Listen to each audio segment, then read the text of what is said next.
சிந்துபெருவி அடுத்த வர எபிசோடில் பார்த்திங்க அப்படின்னா மகா புதுசாக ஒரு திட்டத்தை தீட்டி கொண்டு வராங்க. அதை வந்து அன்னபூர்ணிக்கிட்ட சொல்கிறாங்க. அவங்க பார்த்திங்க அப்படின்னா அவங்க தம்பி எசக்கிக்காக பேச வந்திருக்காங்க. எசக்கிக்கு வந்து காயத்ரியை கல்யாணம் பண்ணி வச்சிட்டோம்.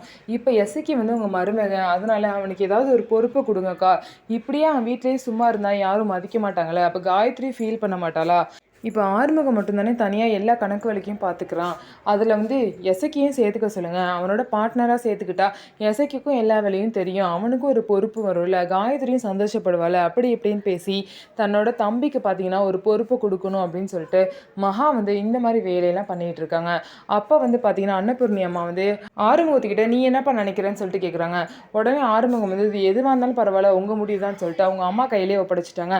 ஆனால் பைரவி ஆறுமுகம் பக்கத்துலேயே இருந்து ஃபஸ்ட்டு வந்து எசக்கி அவங்க கூட சேர்ந்து கொஞ்சம் வேலை பார்க்கட்டும், அதுக்கப்புறம் வந்து பொறுப்பெல்லாம் கொடுத்துக்கலாம் அப்படின்னு சொல்லிட்டு சொல்கிறாங்க.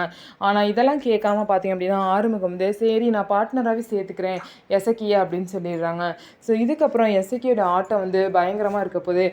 ஸோ இதுக்கப்புறம் மகாவும் எசக்கியும் சேர்ந்து என்னென்ன வேலையெல்லாம் பண்ண போகிறாங்க, அதெல்லாம் எப்படி வந்து ஆறுமுகமும் அன்னபூர்ணியும் சமாளிக்க போகிறாங்க அப்படிங்கிறத வெயிட் பண்ணி பார்க்கலாம். நம்ம வீடியோ உங்களுக்கு பிடிச்சிருந்தா நம்ம வீடியோவை லைக் பண்ணிக்கோங்க, மறக்காமல் நம்மளோட சேனலை சப்ஸ்கிரைப் பண்ணிவிட்டு பாருங்கள்.